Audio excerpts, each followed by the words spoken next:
물건에 대한 기준도 예전에는 국가 단위로 제품을 좋은 제품이다, 그게 좋은 디자인이다라는 개념을 갖고 있었어요. 이제는 누구가 디자인했느냐, 어디에 디자인했느냐, 그것이 더 중요합니다.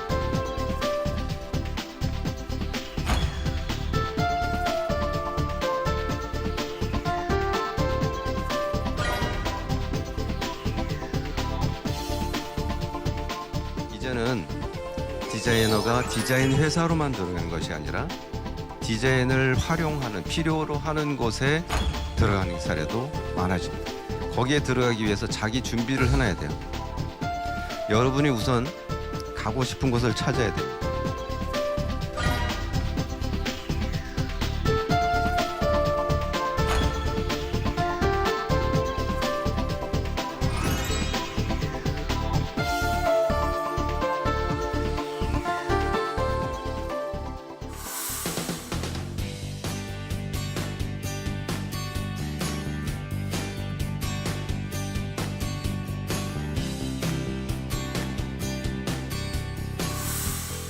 오늘 제가 여러분하고 같이 나눌 이야기는 타이틀의 시작이 디자인이에요.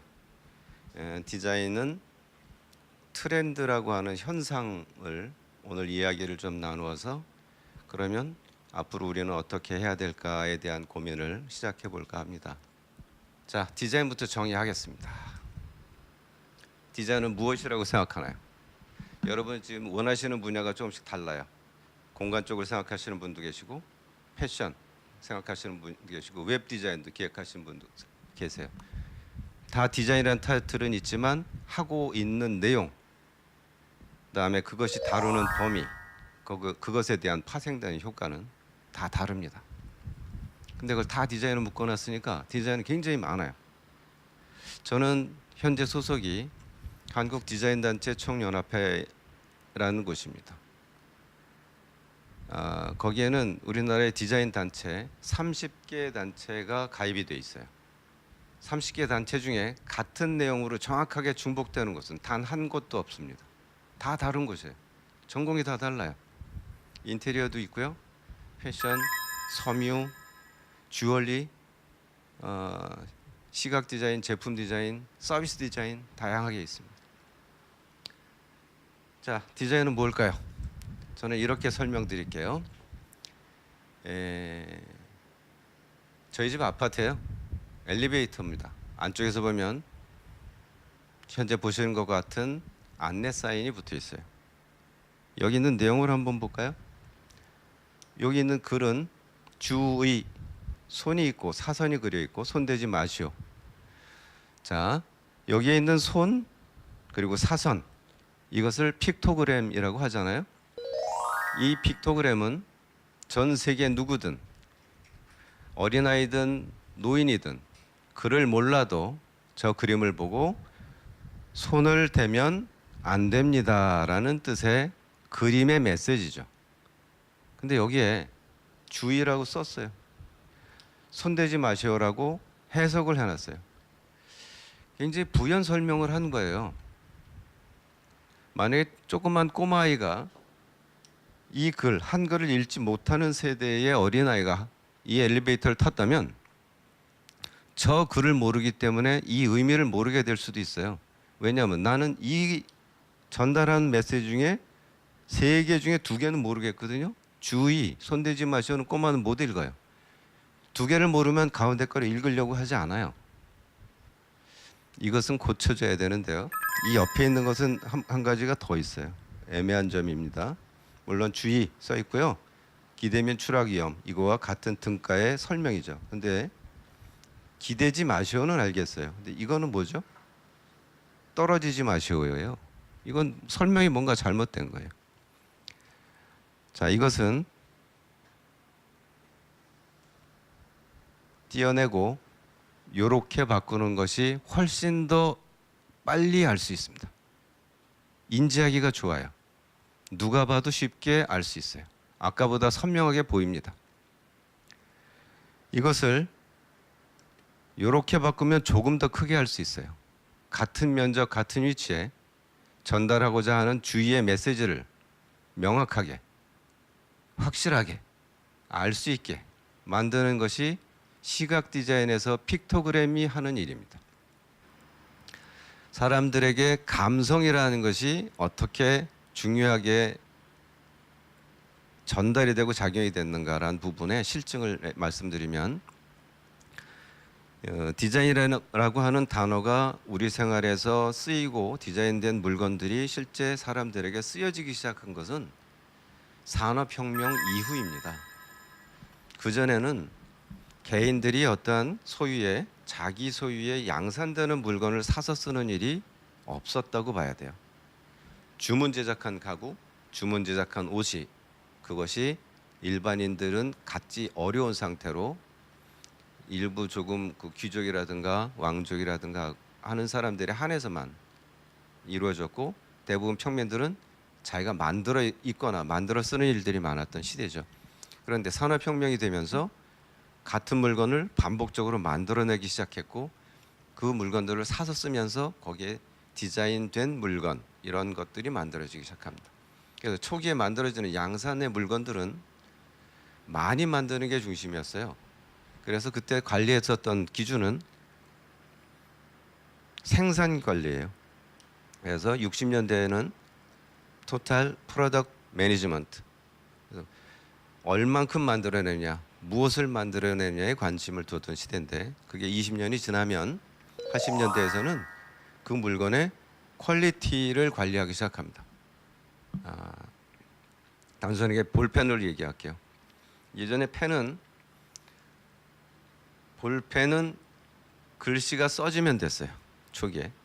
그러다가 80년대에 들어서면서는 글씨가 잘 써지는 볼펜이어야 합니다. 볼펜에 요즘에도 그런 볼펜이 간혹 있긴 하지만 검정 볼펜이 똥이라고 해요. 그 묻어 나오는 게 있죠. 원하지 않는 덩어리가 나오는 게 있는데, 그런 것이 없어지기 시작하는 게 퀄리티입니다. 그리고 일반 농축된 잉크가 들어가 있는 게 아니라 묽은 잉크가 들어가서 훨씬 쉽게 써지는 플러스 펜이라고 보통상 부르는 사인펜 같은 펜이 나오는 게 80년대죠. 그리고 나서 20년이 또 지나고 난 2000년대에서는 바뀌는 것이 토탈 디자인 매니지먼트입니다. 여러분 모나미 볼펜 아시죠? 모나미 볼펜의 원형 형태는 생산된 때로부터 지금까지 크게 바뀌지 않았어요. 위에 누르고 옆을 누르면 다시 볼펜심이 들어가는 형태인데, 그 형태를 계속 유지하고 있다가 최근에 엄청나게 많은 형태의 모나미 볼펜이 쏟아져 나오는 거 알고 계실 겁니다. 이제는 퀄리티를 지나서 디자인으로 넘어가는 시대이기 때문에 모나미 볼펜도 이제 환갑이 넘은 나이에 그런 변화를 가져가고 있는 겁니다. 우리의 보편화된 생활 속의 디자인은 60년대부터 시작했지만 이미 그 오래전부터 우리에게는 우리를 편하게 하는 계획, 그리고 우리에게 어떠한 감동이나 감흥을 주기 위한 계획들이 실행은 되어 왔어요. 그래서 디자인이라는 것이 중요도가 올라가면서 이제는 물건에 대한 기준도 예전에는 미제, 미국 제품, 독일제, 일본제 이렇게 국가 단위로 제품을 좋은 제품이다, 그게 좋은 디자인이다라는 개념을 갖고 있었어요. 그것이 조금 바뀌었습니다. 이제는 누구가 디자인했느냐, 어디에 디자인이냐, 그것이 더 중요합니다. 최근에 그 배출되는 가스 때문에 논란을 일으켰지만 BMW, BMW가 아니죠. 폭스바겐이었나요? 아우디 자동차. 아우디는 독일차, 폭스바겐 독일차라고 뭐 대부분 우리가 인식하고 있는데, 우리가 쓰는 차들의 대부분은 실은 독일산이 아니고 메이드 인 차이나나 메이드 인 인도네시아, 베트남에서 부품들이 조립되어서 우리에게 전달됩니다. 어느 브랜드냐가 중요한 것이지 이제는 어디서 만들어졌냐는 중요하지 않은 시대가 된 겁니다. 디자인의 중요성이 부각되고 있다는 거죠. 여러분 에어비앤비는 다 아시죠? B&B가 무엇의 약자인지도 아시나요? 엉뚱한 녀석이 이렇게 대답하더라고요. B&B가 방앤 밥이다. 근데 실제로 베드 앤 블랙퍼스트죠. 에어비앤비는 여행 가고 싶은 사람이 정보를 습득하기 위해서 자기가 앉은 자리에서 세계와 함께 소통할 수 있는 네트워크 라인입니다. 개인주의가 많이 되고 정보를 요구하는 많은 정보를 요구하는 시대적인 현상에서 좋은 환경을 찾을 수 있도록 지원해주는 프로그램이죠. 근데 이걸 왜 디자인과 연결시켜서 얘기를 하느냐? 에어비앤비의 설립자 조 게비아, 이름이 좀 속도하죠? 디자인 앳 아일랜드 스쿨 오브 디자인 출신입니다. 디자이너예요. 창시자가. 공유라는 부분과 네트워킹이라는 부분과 니즈에 대한 솔루션을 섞어서 만든 게 에어비앤비입니다. 일반 숙소가 아니라 그 사람의 생활에 들어가 보고 싶다.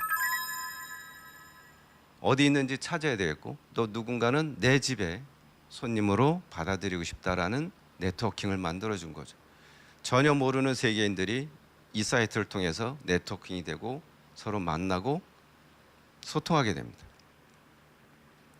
딱 사례를 하나만 하면 안 믿으실 거예요. 다른 사례, 비메오 아시죠? 영상을 통해서 PPT나 자료들을 공유하는 프로그램이죠.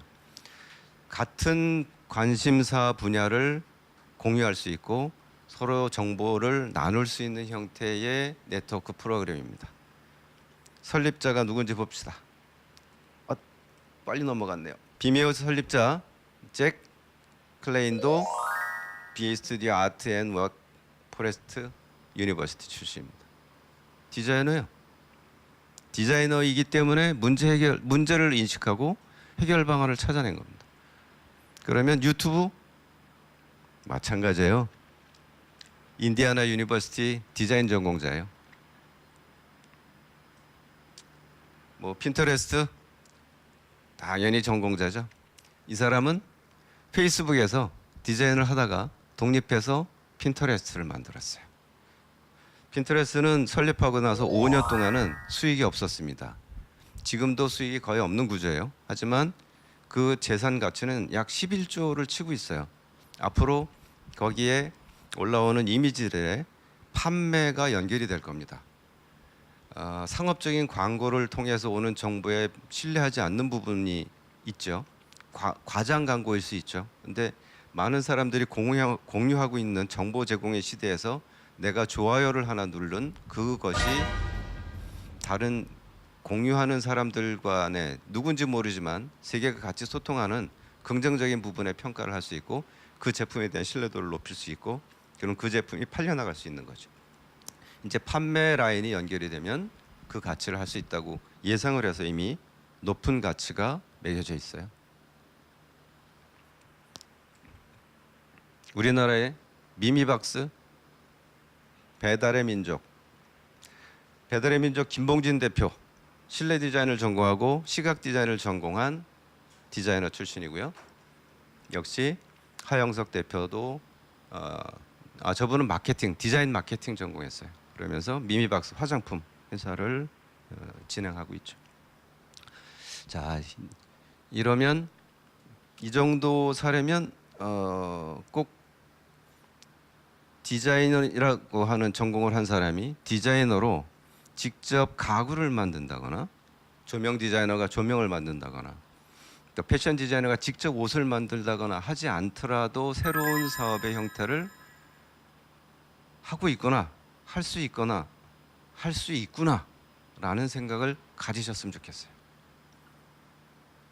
제가 오늘 얘기 드리고 싶은 것 중에 중요한 부분이 이겁니다. 디자인의 미래는 그러면 여러분들은 나는 무엇을 어떻게 해야 할까? 앞서서 얘기한 대로 그 세상이 원하는 형태 변하고 있는 상황 때문에 니즈가 달라져 가고 있는 부분을 조금 빨리 앞서가면서 만든 사람들은 디자인 분야에서 앞서가는 성공한 사람들입니다. 여러분도 앞서 가셔야 되는데 간혹 이상한 역설 때문에 자기 자신을 움츠리는 분들이 계세요. 제가 젊은 분들에게 꼭 하고 싶은 이야기 중에 하나인데요. 이 표는 제논의 역설을 그래프로 그려놓은 겁니다.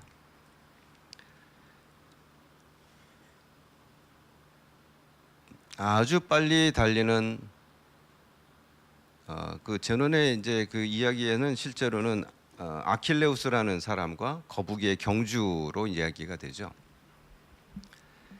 거북이는 느리고 아킬레우스는 엄청나게 빨리 달리는 사람이니까. 그래서 경주를 하는데 거북이를 핸디캡을 줘서 앞에서 출발하게 합니다. 앞에서 출발. 아킬레우스는 뒤에서 출발합니다. 자, 이 역설은 내용은 이렇습니다. 아킬레우스는 영원히 거북이를 따라갈 수 없다. 보죠. 자, 둘이서 첫 번째 여기 위 선상에서 출발, 여기 땅 하면 출발합니다. 아킬레우스가 거북이가 있는 자리까지 갑니다. 가는 동안 거북이는 속도는 느리지만 앞으로 전진을 하죠. 자, 그럼 그 이후에 여기에 아킬레우스가 도착한 지점에서 거북이가 간 지점까지 또 아킬레우스는 열심히 뛰어갑니다. 하지만 속도는 느리지만 거북이는 앞으로 또 조금 갑니다. 마찬가지 반복합니다. 아킬레우스가 거북이가 있던 자리까지 가면 거북이는 앞으로 조금 더 전진합니다. 계속 전진합니다. 그래서 아무리 빨리 달리는 아킬레우스도 거북이를 따라잡을 수가 없다. 이거는 두 개체가 다 움직이는 상태의 이야기고요.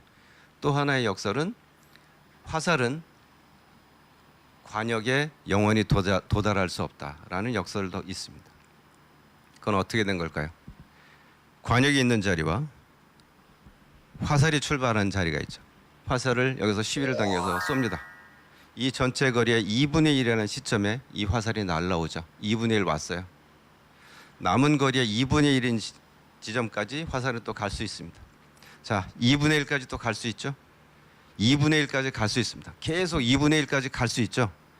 어디까지 가더라도 2분의 1이라는 것은 존재합니다. 길이가 있는 한. 그러면 영원히 2분의 1만 갑니다. 자, 이건 역설이에요. 근데 실제는 어떤가요? 아킬레우스는 거북이를 따라잡을 수 있습니다. 화살은 관역에 꽂힙니다. 젊은 분들 중에 나는 무엇을 하고 싶어? 나는 어디에 가고 싶어? 직업과 연결하면 나는 이러한 일을 하고 싶어. 그리고 어느 회사에 들어가고 싶어. 그런데 내가 거기에 이력서를 내면 자꾸 떨어져. 난 거기에 못 갈 것 같아. 역설에 빗대어서 얘기해드릴게요. 이론상으로는 못 갈 것 같아요. 하지만 여러분 가실 수 있어요. 왜냐하면 화살은 꽂힙니다. 아킬레우스는 따라잡을 수 있어요. 뭐가 필요하죠? 여러분에게 속도가 필요한 거예요. 힘이 있으면 갈 수 있습니다. 자, 힘과 속도 만들어 보겠습니다. 여러분이 가고자 하는 분야를, 내가 하고자 하는 분야를 조금 큰 눈, 넓은 시야로 보셔야 돼요. 그렇게 아셔야 돼요.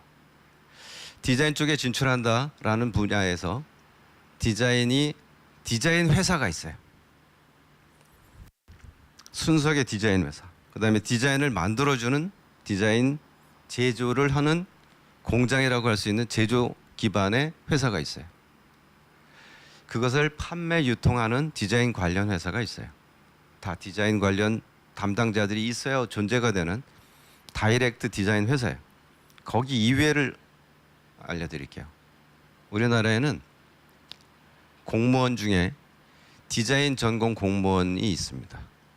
만들어진 게 2009년도부터 뽑기 시작했어요. 이제 한 7, 8년 됐죠. 그래서 아직 고위 공무원은 없어요. 이제 7급, 8급, 9급 공무원을 뽑았으니까 그분들이 이제 승진해 나가면서 공무원이 되겠죠. 디자인직열 공무원이라고 그래요. 부를 때 직열이라는 단어를 쓰죠.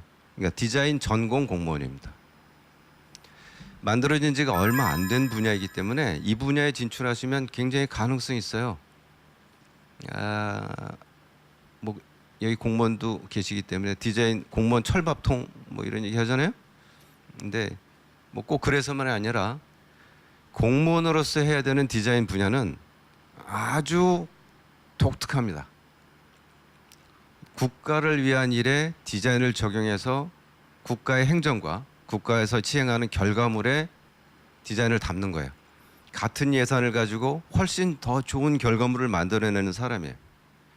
디자인에 예산 추가 더 들어간 일 많지 않습니다. 현재 디자인 분야의 그 공무원들은 대부분 기존에 도시 만드는 일에 디자인을 포함시켜서 도시를 더 좋게 만드는 일을 해요. 이게 도시 디자인 쪽 분야에 요즘에 굉장히 활성화되어 있는 영역입니다.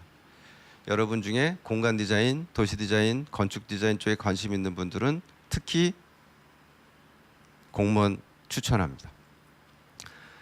현재 디자인 공무원 중에는 시각 디자인, 제품 디자인 하신 분들도 계세요. 공무원 괜찮습니다. 또 그다음에 중앙기관 산하의 디자인 기관들이 있어요.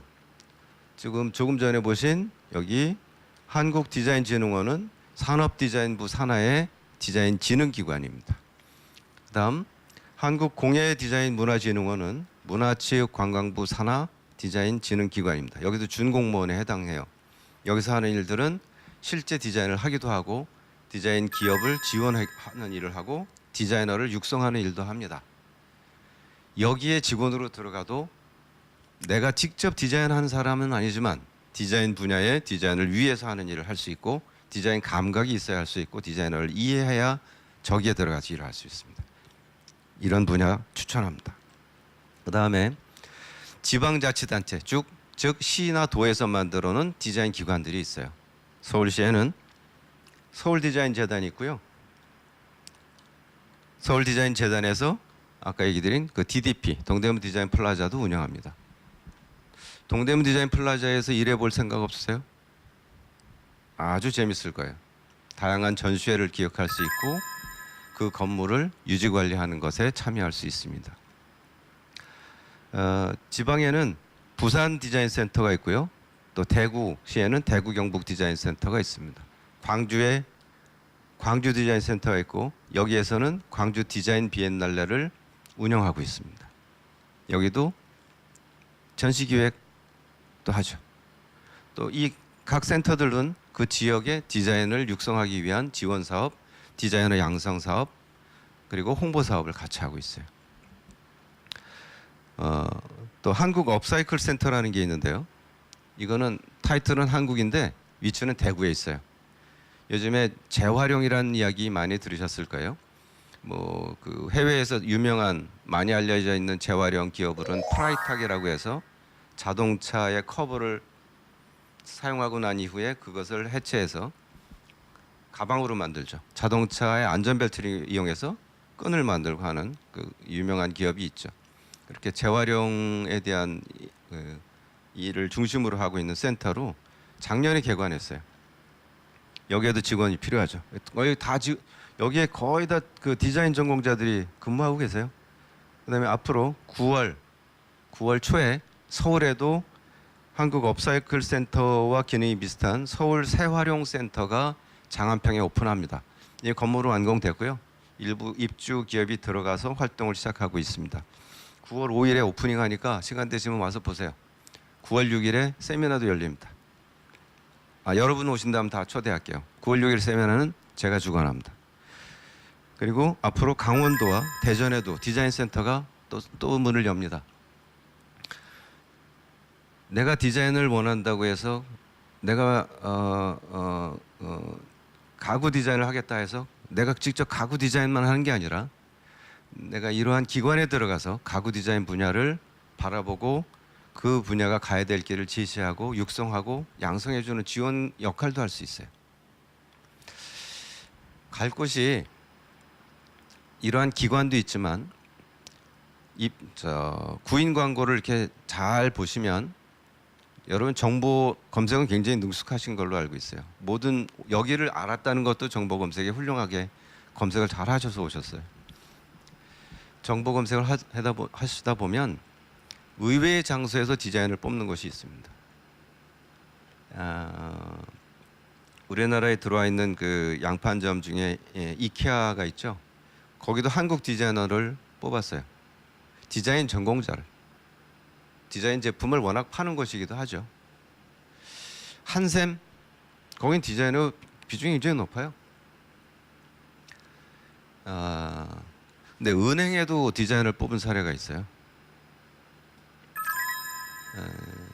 신한은행에 있는 그 부서 중에 하나는 그냥 일반 부서인데 그 중에 디자이너가 두 분이 계세요. 뭐 한 사람은 대학 졸업해서 입사해서 지금까지 거기에 디자이너로 있어요. 제 사례도 아까 한국통신의 디자이너로 있었어요.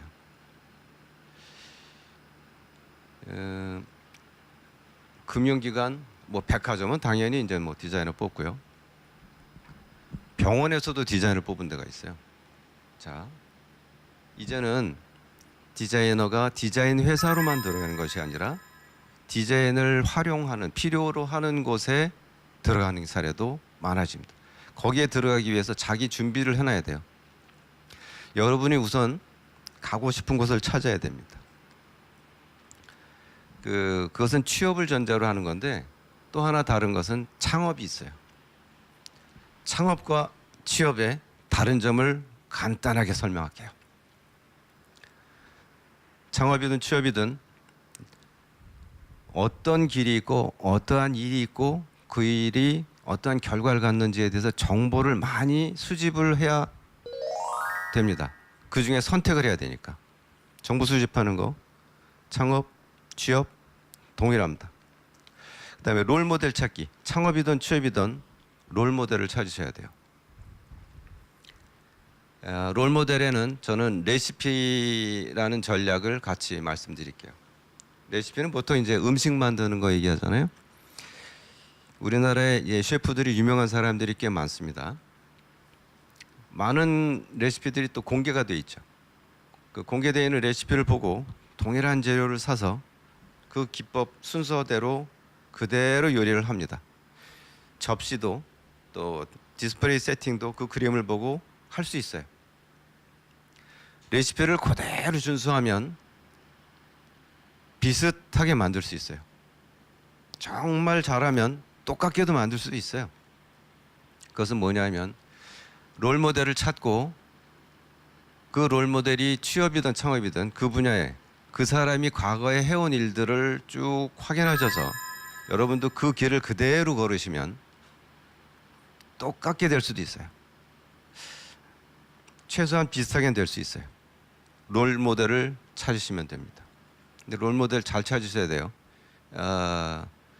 뭐 스티브 잡스를 롤 모델로 해서 그 창고에서 시작하고 뭐 청바지에 검은 티셔츠만 입고 다닌다고 꼭 그 사람처럼 되진 않아요. 완전히 똑같게 되면 일찍 죽어요. 위험합니다. 롤 모델은 잘 찾으시고 레시피 이론을 한번 적용해 보세요. 다음, 창업이든 취업이든 새로운 길 개척하기는 필요한데요. 창업은 확실하게 새로운 길을 개척하는 방향입니다. 그런데 취업을 하더라도 자기에게 주어진 직장에서 주어진 일만 해서는 디자이너로서의 성장은 한계가 올 겁니다. 크리에이티브 해라. 이것이 필요한데 도전 정신을 가져야 되는 것 창업에서 조금 더 가지면 되고요. 네, 융합적 사고하기. 이것은 특히나 창업에서 필요한데요. 요즘에는 융합학문이라고 하죠. 공학과 인문학이 같이 또 예술과 비예술이 같이 묶여서 새로운 것을 창조해내는 시대입니다. 또 아까 앞서서 말씀드린 대로 디자인도 결과물을 만들어내기 위해서는 사용자, 디자이너 그리고 그 물건을 만들어내는 그 삼각 구도가 필요합니다. 그 라인이 융합이 돼야 돼요. 그런 부분에서 여러분은 많은 네트워크를 가지셔야 됩니다. 그래서 융합적인 사고로 네트워크를 갖추는 것까지가 필요한데요. 이 두 가지는 창업에서 더욱더 요구되는 분야입니다. 그렇게 하기 위해서는 여러분이 디자인에 대한 그 관심을 갖고 계시고 디자인 분야에 희망을 갖고 계시기 때문에 디자인 싱킹이라는 부분을 이야기 드리면서 오늘 이야기를 마무리할까 합니다. 디자인은 알 수 없는 모든 것들, 세상에 존재하는 것들을 관계되어 있는 부분을 하나로 다 큰 그릇에 담습니다. 그 담은 것을 정리를 하는데 통계학적인 경험적인 규칙을 이용해서 정선하는 방식 과정을 거칩니다. 그리고 거기에 자신의 아이디어를 넣어서 나만의 규칙을 통해서 결과물로 생산, 창조해냅니다. 그것이 디자이너가 갖는 디자인 싱킹의 기본 프레임입니다. 다시 정리해서 얘기 드리면 정보를 수집하고 냉철한 분석을 하고 거기에 조언을 얻고 나의 생각을 포함해서 결과물을 만들어내는 것이 디자인의 프로세스, 디자인 싱킹의 방식입니다. 여러분들이 이제 이러한 형식으로 이제까지 살아오셨지만 조금 더 구체적으로 해보세요. 그러면 결과물은 정말 알찬 결과물을 가져오실 수 있을 겁니다. 디자인에 대한 희망, 디자인에 대한 기대, 여러분이 가고자 하는 디자인 미래의 직업에 대한 방향도 디자인 싱킹을 통해서 한 번 더 정리해 보시고 희망, 버킷리스트를 통해서 비전, 목표를 세워보시면 좋겠습니다. 자, 이런 얘기를 통해서 보면 아까 얘기한 100가지 직업 중에서 훨씬 직업의 숫자가 늘어날 겁니다. 붉은색이 초기에 얘기 드린 디자이너라고 타이틀이 붙어있는 직업들이고요. 청색으로 추가로 된 표시들이 얼마든지 디자인 분야에서 접근해 나갈 수 있는 분야들입니다. 이렇게 따지면 전체의 25%가량이 됩니다.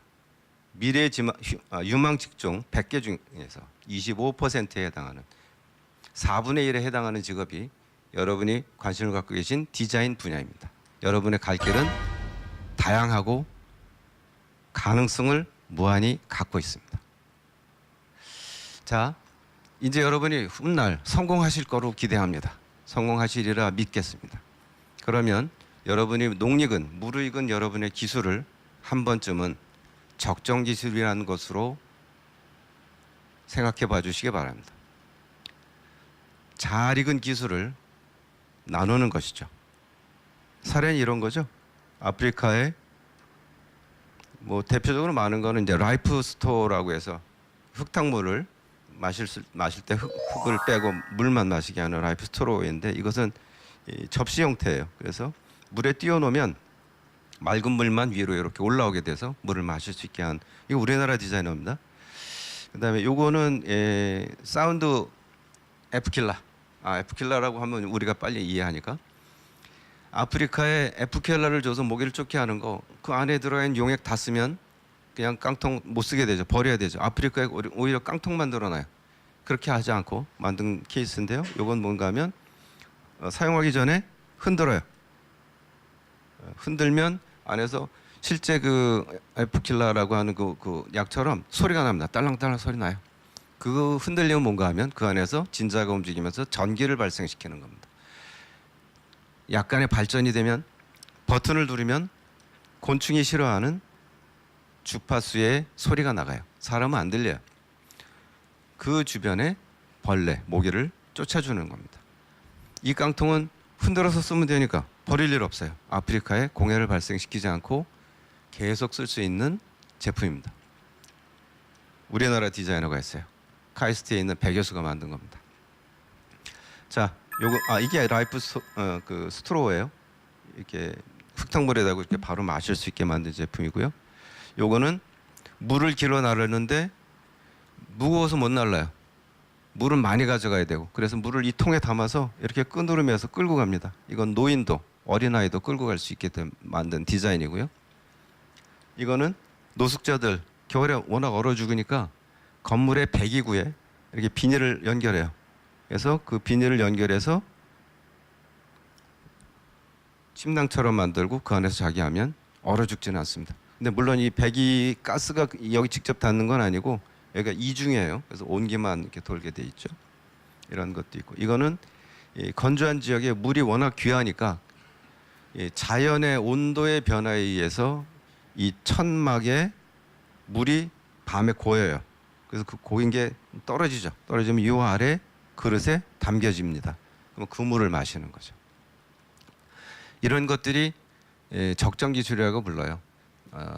적정 기술 얘기하는 가장 기본적인 형태 이야기는 세계적으로 유명한 자동차 회사가 자동차를 만드는 기술을 가지고 가장 경량화시켜서 네 사람이 동시에 발을 구르면 연료를 쓰지 않고도 움직일 수 있는 자동차를 개발해서 그것을 에너지가 없는 나라에 공급한다라는 컨셉입니다.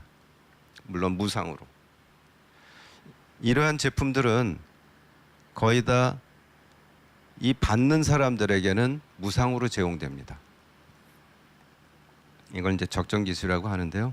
함께 나누는 거죠. 내가 갖고 있는 지식과 기술을. 저는 디자인을 진행해온 이제까지의 시간 동안 제가 디자인을 한다는 것 자체의 기쁨도 함께 누려왔습니다. 디자인을 통해서 제가 살고 있다는 것도 있지만 제가 디자인을 통해서 누구에겐가 행복을 줄 수 있었다는 것, 그것이 저한테 더 큰 행복이었기 때문입니다. 오늘의 이야기는 저는 여기까지입니다. 이상으로 마치겠습니다.